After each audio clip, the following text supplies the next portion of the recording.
Welcome to the Indie Beacon Show, where readers can discover great new books by indie authors. Your hostess for today's show is Charlotte Canion. We do hope you enjoyed today's show. Hi, I'm your host, award-winning author Charlotte Canion, and today our guest is Julie Connor. When she was a young girl, she always thought she would be a writer, but it took her 33 years detour. She had a career in the U.S. Foreign Services. Welcome to the show, Julie. Thanks so much, Charlotte. Thanks for having me here and giving me a chance to talk to your audience. You know what? When I was reading your bio and everything, you traveled all over the world. How many countries have you been in? Well, I worked as a diplomat in 7 different countries for 9 different tours. Sorry. But besides that, I lived in several other countries too. So, I've probably lived in for significant amounts of time, 10 countries, and traveled to many, many, many more. Well, can you tell us a little bit about your family and your background? Sure. I grew up in Louisiana, outside of Baton Rouge, in what was then the country. It is now just suburbs of Baton Rouge. And that was a twilight zone moment for me when I returned home for the first time after 12 years and went out to our family properties on the Mississippi River, where it was just cattle fields when I was growing up. And now it's suburbs. It was just a real shocker. So my past has been obliterated, if I can say that. It just doesn't exist anymore, almost. And that's actually one of my problems, my projects. Sorry, I want to write a family history sometime in the next few years. Oh, that will be interesting. You might find my husband in there because his ancestors are from that area as well. I don't recognize your last name, but that doesn't mean anything. No, doesn't either. It was actually the Burnetts that were from that area. But anyway, let's get on. Now, you've written many books. Tell us a little bit about, I was intrigued, and I know that's not going to be the bulk of the talk, but I was intrigued with your pilgrimage that you went on, I believe is the Camino de Santiago. That's right. So I first read about the Camino de Santiago when I was 21 years old. And immediately I said, I want to do that. But I was working to support myself. So I had neither the time nor the money to take a long trip. And if you really do the Camino, it can be long. So I thought I'll do that later on. And I kept pushing it off and pushing it off. And so finally, when I got close to retirement, I said, okay, my first long trip after retirement is going to be this pilgrimage. And by the time I did it, 45 years had intervened there. And from something that was really, really unknown in 1971, it's become quite well known now, thanks to films like The Way by Martin Sheen and his son, Emilio Estevez. And there's been other things. Shirley MacLaine wrote a memoir about walking the Camino. And so from almost 0 people walking it when I first heard about it, nobody walked it. You might drive it, but you didn't walk it. To the last year before the pandemic, 300,000 people walked it. And that's just the ones that walked enough, 100 kilometers, to get their official Compostela, which is the recognition that they've done a pilgrimage. Many more people only do part of it. So imagine that, from nothing to more than 300,000 people a year. Well, how long did it take you to walk it? My son and I took 49 days, but we did it slowly and on purpose. I wanted to stop in the big towns. I wanted to visit the cathedrals and the museums. I wanted to have a rest day every week so I could wash clothes and just get my feet back in shape. So it was on purpose.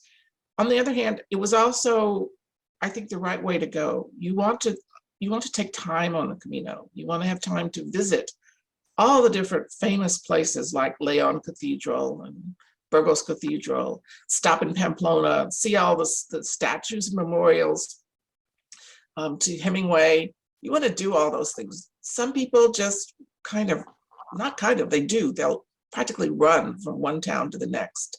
So they want to do it as fast as possible.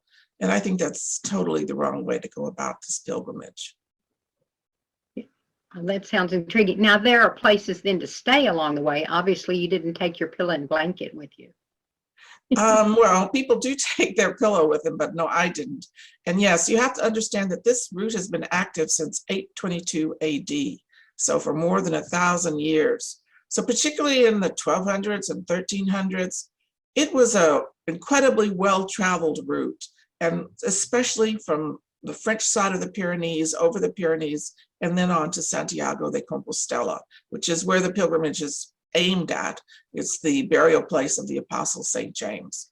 So in those years, the whole route, these little towns all along the way would have inns or what they called hospitals. They were really church-run places for pilgrims to stop, have an overnight place to rest.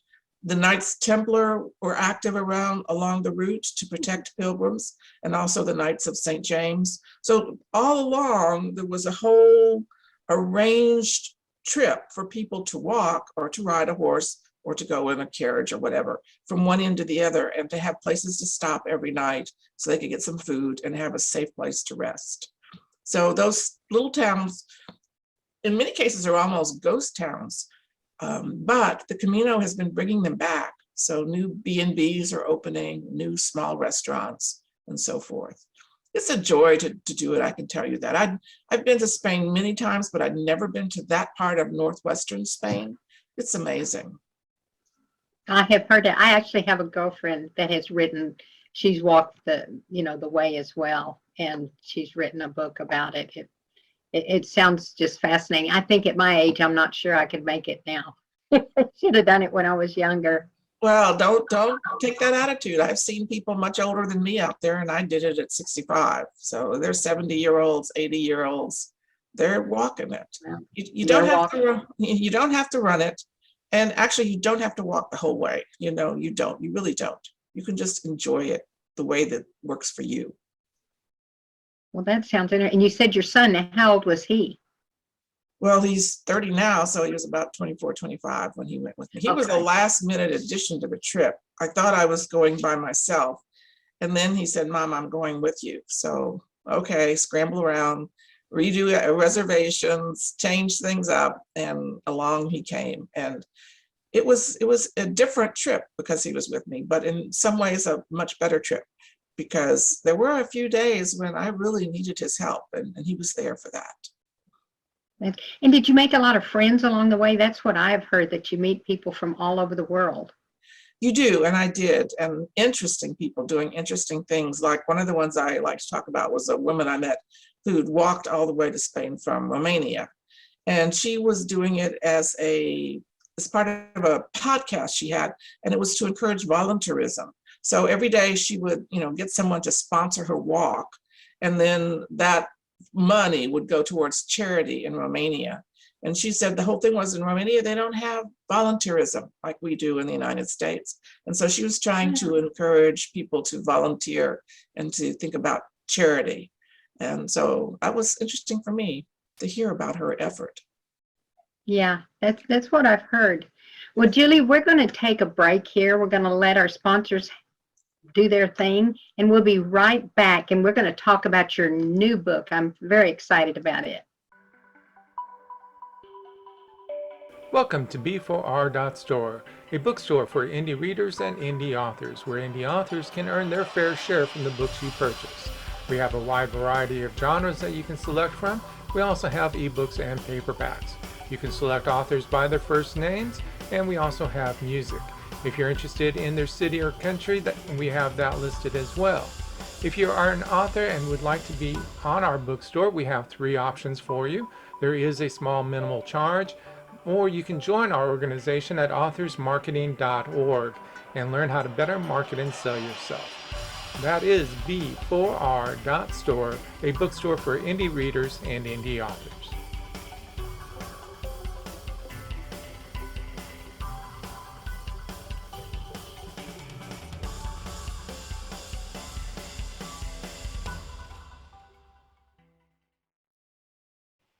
Hi, I'm Charles Brakefield. And I'm Rox Berkey. Together, we write as Brakefield and Berkey. Our techno thriller series is 12 books strong, with book 13, The Enigma Tracer, planned for 2022. Techno thrillers are the cyber good guys versus today's darknet thugs. We added our series prelude Out of Poland, a 1939 historical novella, in 2021. We also have 8 short stories available in family and women's contemporary genres, with more planned for 2022. Please visit our website, enigmaseries.com, to learn more about why we say technology is today's weapon of choice. Thank you. Welcome to the Indie Beacon Show, where readers can discover great new books by indie authors. Your hostess for today's show is Charlotte Canion. We do hope you enjoyed today's show. Okay, this is Charlotte Canion, and we have been speaking with Julie Gianelloni.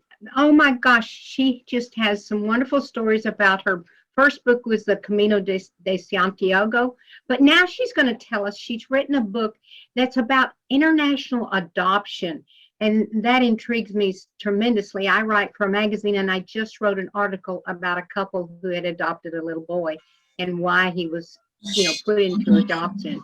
So I'm so excited for you to, share with us a little bit about your new book, the international.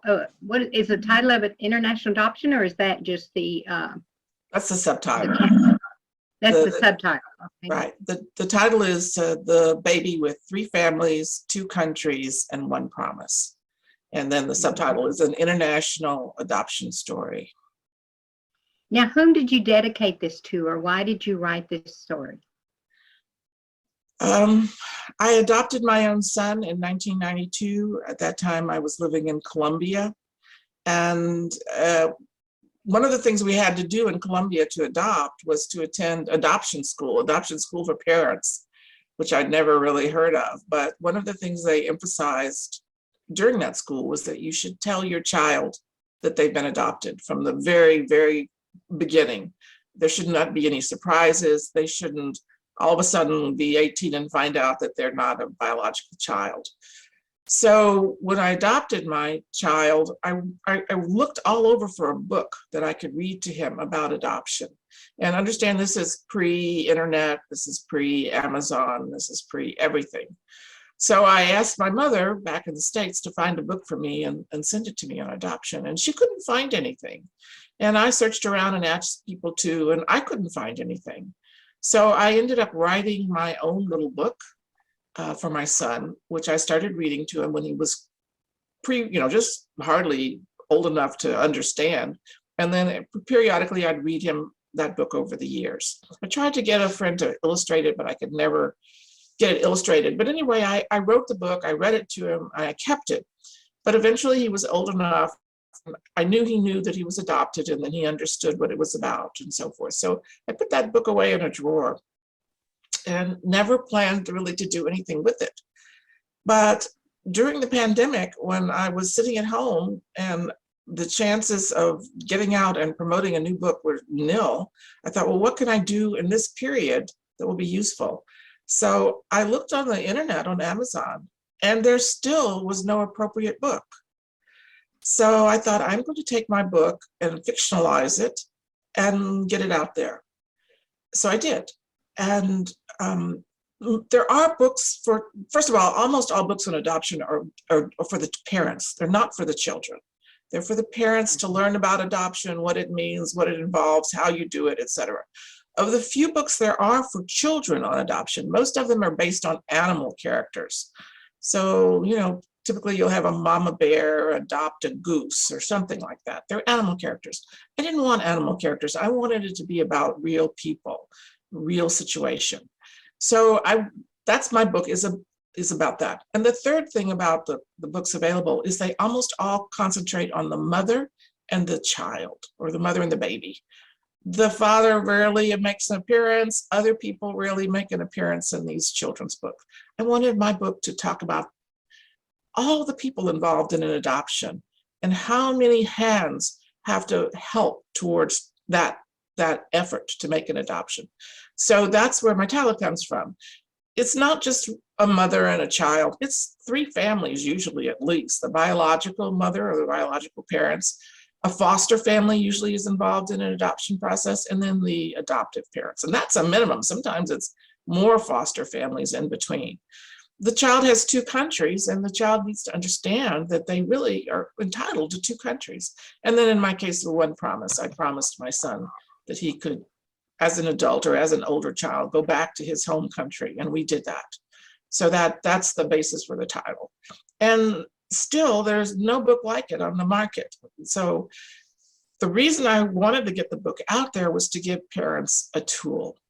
So you asked who it was dedicated to. I actually dedicated my book to all the people involved in the adoption process, but especially including the biological mothers who have to make a really tough decision about giving up their child. And a lot of times they are given no attention at all. They're kind of written out of the story. And I don't think that's what should happen, because the number one question many adopted children have is, why did my mother give me up for adoption? Why didn't she want me? And so my book puts it in a totally different light. It's not that she didn't want you, it's that she wanted to give you all of these things that she couldn't. She couldn't give you if she kept you. And I had a little bit of fun with some of the illustrations. So the biological mother is sitting there thinking about all the things she would like to give her child. So we put it in child terms. Right? There's a hamburger, I don't know, and some chocolates and things like that, but also a school. So we have to have a school there, because she's the really poor parents I saw all over the world. They can't afford to send their children to school. So anyway, that's what my book was. Why I wrote it was to help parents and adopted children. Wow. Now that just is amazing. Now, what country is your son from? He was born in Colombia. Colombia. Okay. I didn't, if you said that earlier, I'm sorry, I missed that. But did he get to travel, all over with you as well on some of your adventures? As my ex-husband used to say, he had no choice because he was close to me at the time. So he grew up all over the world. When I went to another country, he was right there with me. So he followed you all over the world. Well, what is his favorite country? Oh, I wouldn't even speak for him. Children, my observation of Foreign Service children is they come in two varieties: those who love the moving and love going to someplace new, and those who hate it, who absolutely hate leaving their friends, having to start over again, being the new kid in school, etc. My son fell into the latter category. He did not like moving. But now as an adult, he realizes all the extraordinary experiences he had in the different countries he was able to live in. So it was actually a privilege to him, and I do envy. Now, does he speak several languages? He's a very good Spanish speaker. I'm a good Spanish speaker, but he delights in telling me his accent is better than mine, which is true. Because he grew up, he was a child in a Spanish-speaking country, so he absorbed that, not just the words and the grammar, which I have, but the correct accent. Well, I think kids learn those languages so much easier than, you wait till you're later in life. Absolutely. I mean, brain scientists have shown that. Your brain, when you're 2 to 4 years old, that's when you can just learn anything. Yeah, it'll pick up just about anything. Well, what do you want to go forward on? Are you going to write another one about adoption, or what are you thinking about writing next? The book that I should have already finished, and I haven't even started, is another one about the Camino, but this time riding the Camino. I went on a horseback pilgrimage last fall. So now I need to write that book. It'll be my second book. There's 3 what's considered acceptable ways to do a pilgrimage: walking, riding a horse, or bicycling.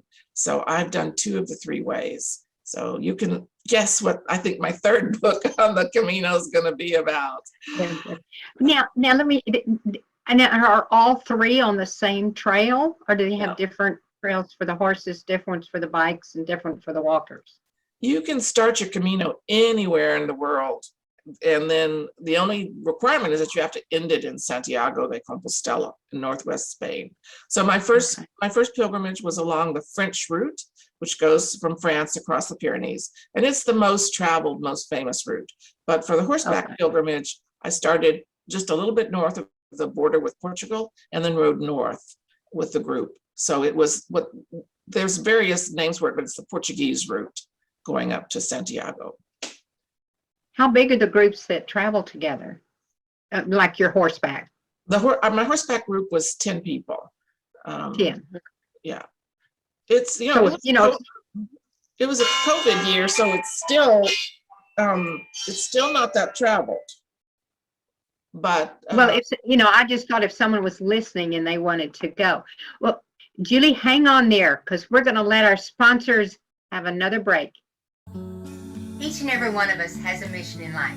Mine is to help people laugh through the good times and the bad. My name is Charlotte Canion, and I am an author, a speaker, and a host on Indie Beacon Radio. If you need me to speak at an event or autograph my book, you can contact me at charlotte@charlottecanion.com.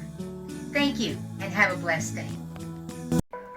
Authors Marketing International, a membership-based organization where members learn how to better market and sell themselves. Join us at authorsmarketing.org. Marianne Fairmouth is a career consultant with 30 years experience in the national recruiting world, a multi-award-winning author in multi-genres, and a speaker that gives presentations to help you succeed. Her book, Revolutionary Recruiting, made the top 20 global list of recruiting books. Find her on Amazon, your favorite bookstore, or at fairmouth.com.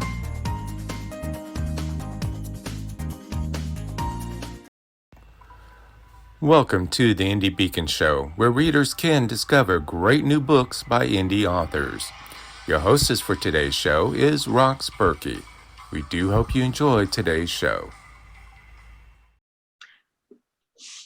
This is Charlotte Canion, and it has been a pleasure to speak with Julie Connor.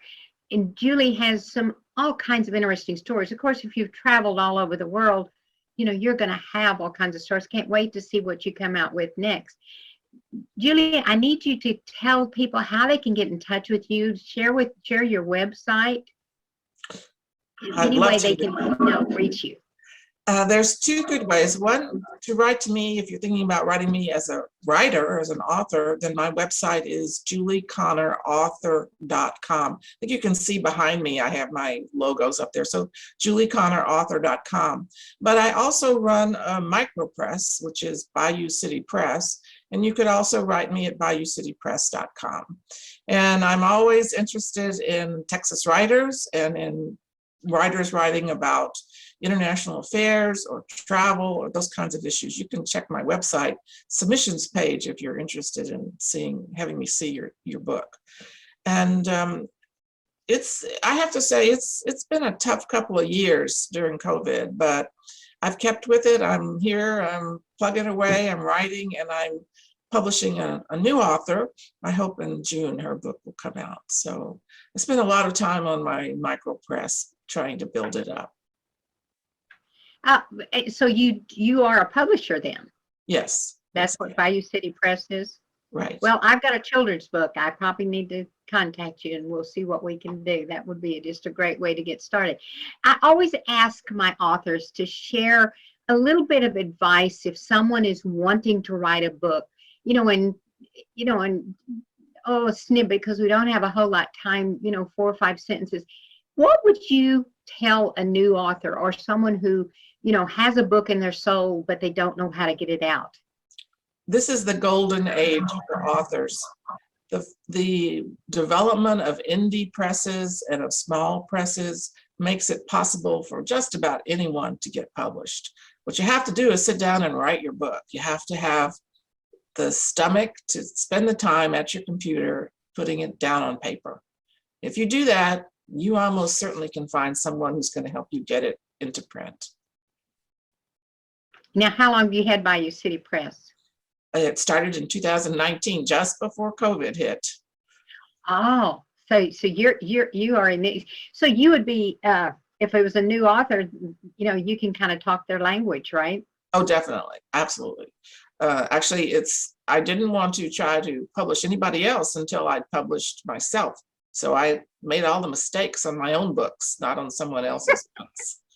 And it is a constantly learning situation, and not just for me, I mean everybody, because the industry is changing so much from the old traditional publishing model to all of these independent publishers, small presses, indie presses. It's just a new world out there in terms of publishing. What do you think is the biggest change that's happened since COVID, according to authors and readers? The biggest change for me is that a good way to market, a major way to market, is to give a talk and then sell your book afterwards to the people who attend that talk. Well, there have been no opportunities to talk in person for the last 2 years. I've done a lot of talks on Zoom like this one, but you can't sell your book to the audience afterwards. So the marketing is much more difficult for small presses and independent presses and authors because we can't touch, see, talk to our audiences. Do you think audiobooks is in the horizon going to be the big crunch of it, or do you think people will still? Personally, I like a hard book and I like to open it up and feel it and touch it and smell it, you know, because I'm an author and I'm a reader. You know, their readers are authors. You know, I mean, Charlotte, I'm with you, but you know, we're the old folks. I hate to say it, but we are. My son is the new generation and he has never read my book.